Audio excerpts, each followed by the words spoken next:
तुलसी विवाह प्रसंग। एक बार शिव ने अपने तेज को समुद्र में फेंक दिया था। उससे एक महातेजस्वी बालक ने जन्म लिया। यह बालक आगे चलकर जालंधर के नाम से पराक्रमी दैत्य राजा बना। इसकी राजधानी का नाम जालंधर नगरी था। दैत्यराज कालनेमी की कन्या वृंदा का विवाह जालंधर से हुआ। जालंधर महाराक्षस था। अपनी सत्ता के मद में चूर उसने माता लक्ष्मी को पाने की कामना से युद्ध किया, परंतु समुद्र से ही उत्पन्न होने के कारण माता लक्ष्मी ने उसे अपने भाई के रूप में स्वीकार किया। वहां से पराजित होकर वह देवी पार्वती को पाने की लालसा से कैलाश पर्वत पर गया। भगवान देवाधिदेव शिव का ही रूप धरकर माता पार्वती के समीप गया, परंतु माँ ने अपने योग बल से उसे तुरंत पहचान लिया तथा वहां से अंतर्ध्यान हो गई। देवी पार्वती ने क्रुद्ध होकर सारा वृत्तांत भगवान विष्णु को सुनाया। जालंधर की पत्नी वृंदा अत्यंत पतिव्रता स्त्री थी। उसी के पतिव्रत धर्म की शक्ति से जालंधर न तो मारा जाता था और ना ही पराजित होता था। इसलिए जालंधर का नाश करने के लिए वृंदा के पतिव्रत धर्म को भंग करना बहुत आवश्यक था।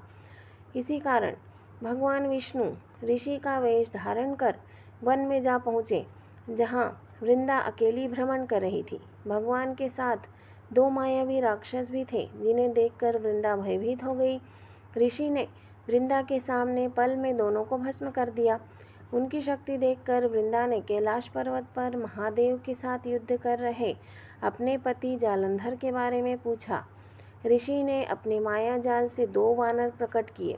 एक वानर के हाथ में जालंधर का सिर था तथा दूसरे के हाथ में धड़। अपने पति की यह दशा देखकर वृंदा मूर्छित होकर गिर पड़ी। होश में आने पर उन्होंने ऋषि रूपी भगवान से विनती की कि वह उसके पति को जीवित करे। भगवान ने अपनी माया से पुनः जालंधर का सिर धड़ से जोड़ दिया, परंतु स्वयं ही वह उसी शरीर में प्रवेश कर गए। वृंदा को इस छल का तनिक भी आभास न हुआ। जालंधर बने भगवान के साथ वृंदा पतिव्रता का व्यवहार करने लगी, जिससे उसका सतीत्व भंग हो गया। ऐसा होते ही वृंदा का पति जालंधर युद्ध में मारा गया। इस सारी लीला का जब वृंदा को पता चला तो उसने क्रुद्ध होकर भगवान विष्णु को हृदयहीन शिला होने का श्राप दे दिया।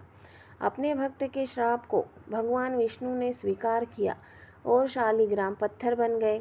सृष्टि के पालनकर्ता के पत्थर बन जाने से ब्रह्मांड में असंतुलन की स्थिति हो गई। यह देखकर सभी देवताओं ने वृंदा से प्रार्थना की कि वह भगवान विष्णु को श्राप मुक्त कर दे। वृंदा ने भगवान विष्णु को श्राप मुक्त कर स्वयं सती हो गई। वहाँ वृंदा सती हुई जहाँ तुलसी का पौधा उगा। भगवान विष्णु ने वृंदा से कहा, हे वृंदा, तुम अपने सतीत्व के कारण मुझे लक्ष्मी से भी अधिक प्रिय हो गई हो। अब तुम तुलसी के रूप में सदा मेरे साथ रहोगी। तब से हर साल कार्तिक महीने की देव उठनी एकादशी का दिन तुलसी विवाह के रूप में मनाया जाता है। जो मनुष्य मेरे शालिग्राम रूप के साथ तुलसी का विवाह करेगा, उसे इस लोक और परलोक में विपुल यश प्राप्त होगा। उसी दैत्य जालंधर की यह भूमि जलंधर के नाम से विख्यात है। सती वृंदा का मंदिर मोहल्ला कोट किशनचंद में स्थित है। कहते हैं कि इस स्थान पर एक प्राचीन गुफा भी थी जो सीधी हरिद्वार तक जाती थी।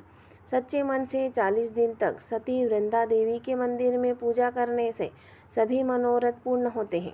जिस घर में तुलसी होती है वहाँ यम के दूत भी असमय नहीं जा सकते। मृत्यु के समय जिनके प्राण मंजरी रहित तुलसी और गंगा जल मुख में रखकर निकल जाते हैं, वह पापों से मुक्त होकर वैकुंठ धाम को प्राप्त होता है। जो मनुष्य तुलसी व आंवलों की छाया में अपने पितरों का श्राद्ध करता है, उसके पितर मोक्ष को प्राप्त हो जाते हैं।